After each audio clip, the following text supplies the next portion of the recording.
Nessa parte da aula, a gente vai falar sobre a relação tensão e corrente do capacitor.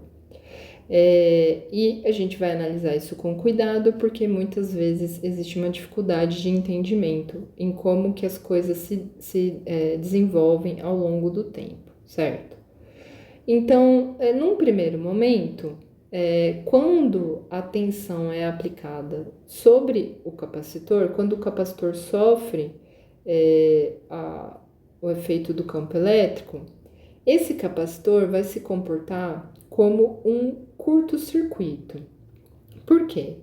Porque nesse primeiro momento, assim que ele sofre a ação do campo elétrico, os dipolos eles se alinham com o campo elétrico e nesse momento existe um alto fluxo de cargas que vai tentar satisfazer a ânsia desses dipolos aqui, que foram gerados internamente no capacitor. Então, a gente vai ter uma circulação de cargas aqui em todo o circuito, tá? Nesse momento, então, a gente diz que esse capacitor vai começar a se carregar. Então, no tempo antes de t igual a zero, né? Não havia carga no capacitor, então a gente parte do pressuposto que esse capacitor inicialmente estava descarregado, né? E a gente está olhando aqui para a corrente em função do tempo. Logo que o capacitor é conectado ao circuito, vai haver um pico, um alto fluxo de cargas acontecendo no sentido de carregar o capacitor. E conforme essa ânsia aqui gerada pelos dipolos internos do capacitor vai sendo satisfeita, essa corrente vai caindo, porque o capacitor está entrando ali em equilíbrio, né? Então, as cargas vão sendo armazenadas aqui entre as placas paralelas e para de haver uma circulação de cargas, porque já não existe mais o fenômeno que originou a circulação dessas cargas. Então, a gente vai vendo a corrente caindo lentamente para zero. Então, durante a carga existe circulação de corrente, após a carga não existe circulação de corrente. Se a gente for olhar para o lado da tensão, né, o que a gente vai perceber é que num primeiro momento a tensão é nula, porque existe a circulação de corrente, e aos poucos o capacitor vai se carregando, né? Até chegar ao momento onde ele entra em equilíbrio com a fonte de tensão. Então, quando o capacitor está totalmente carregado, ele se aproxima aí do valor da fonte de tensão. Algo que pode causar confusão é quando eu digo que está circulando corrente no circuito, porque afinal de contas eu falei que a gente considera que o capacitor ideal tem uma resistência elétrica alta, né? Então, o que é importante entender é que a corrente eletrônica que existe, ela é de uma placa a outra e não passa pelo dielétrico, certo? Que é o modelo físico do capacitor ideal, né? Conforme as cargas vão sendo armazenadas pelo capacitor, a tensão no capacitor vai subindo gradualmente, né? E a gente diz que o circuito entra em equilíbrio quando a diferença de potencial no capacitor ela fica equilibrada com a fonte de tensão, porque afinal de contas é essa fonte que gerou o campo elétrico que num primeiro momento provocou a polarização do circuito, né, do capacitor. Então, a corrente que circula, ela deve ser entendida como uma corrente convencional, portanto, lembre-se que os elétrons vão estar vindo de cá para lá, né? Mas a gente entende como uma corrente convencional que passa nessa direção, tá?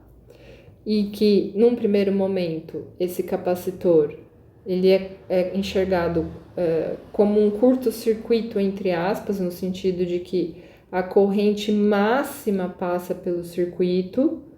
E que corrente máxima é essa? É E sobre R, né? E conforme o capacitor vai carregando, vai surgindo aqui uma tensão. Essa tensão faz com que a diferença de potencial sobre o resistor diminua, porque agora a gente vai ter E menos V. A própria corrente no circuito vai diminuindo e, portanto, o capacitor vai finalizando aí a sua carga. A gente pode modelar esse comportamento como um fluxo de cargas em função do tempo e como que a capacitância pode ser inserida aí nesse modelo de carga em função de tensão, certo? Então, a gente tem que a capacitância é Q sobre V, né? Mas a gente tem que a corrente é variação de carga em função do tempo. Então, se a gente quiser determinar a relação de tensão e corrente do capacitor, basta substituir aí o Q, né? Na corrente, certo? Então, a gente vai chegar aqui nessa condição onde temos que a corrente é dQ dt e, portanto, no caso do capacitor, nós vamos ter que o dQ é C vezes dV. Então, nós temos C vezes dV sobre dt, né? Então, tudo isso aqui é o Q, dQ, certo? E, portanto, a gente tem como relação tensão corrente do capacitor I igual a C dV dt. Então, não temos mais uma coisa como a lei de Ohm. Agora, a gente encontra que a relação tensão corrente do capacitor envolve uma derivada. Como que a gente calcula a tensão do capacitor em função da corrente? Bom, para isso vai ser necessário a operação inversa, né? Então, para isso, a gente vai ter aí uma integral, tá? A integral da corrente em função do tempo dividido pelo C e a necessidade de se saber qual era a tensão inicial zero que estava ali no capacitor. A gente pode também pensar em qual é a energia armazenada por um capacitor, certo? Então, para saber a energia armazenada por um capacitor, a gente parte da fórmula da potência. Então, a gente tem que P igual a vezes I, portanto, V, né? A gente vai ter que C vezes V dV dt. Então, esse C dV dt é a corrente, certo?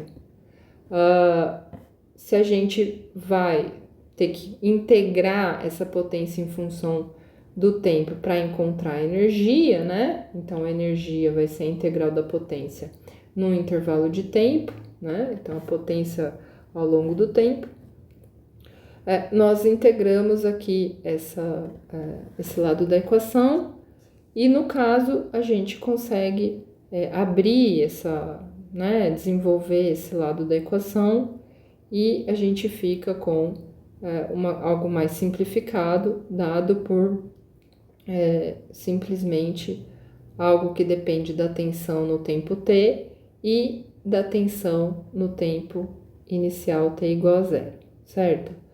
Se a gente considerar que no tempo t igual a zero a tensão no capacitor era nula, ou seja, se a gente considerar que o capacitor estava descarregado, a gente pode estimar a energia armazenada pelo capacitor após a sua carga, né, no tempo t aí, tendendo aí a infinito, né, assim, após a carga, a gente pode estimar a energia como meio CV quadrado, certo?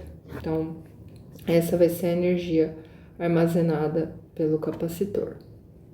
Então, importante, um capacitor ideal não dissipa potência, por quê? Porque a resistência interna dele tende a ser infinita, certo? A gente estabelece isso como modelo ideal, né?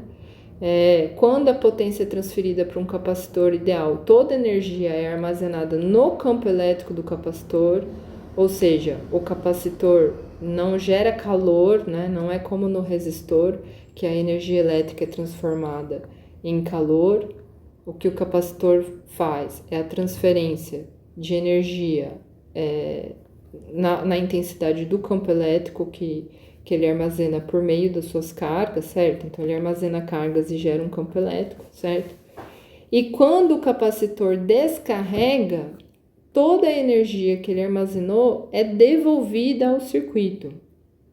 Então, é nesse sentido que a gente diz que um capacitor ideal não dissipa potência. Na verdade, ele armazena aquela energia e, dependendo do funcionamento do circuito, a gente vai ver isso principalmente nas fontes alternadas, ele retorna a energia ao circuito.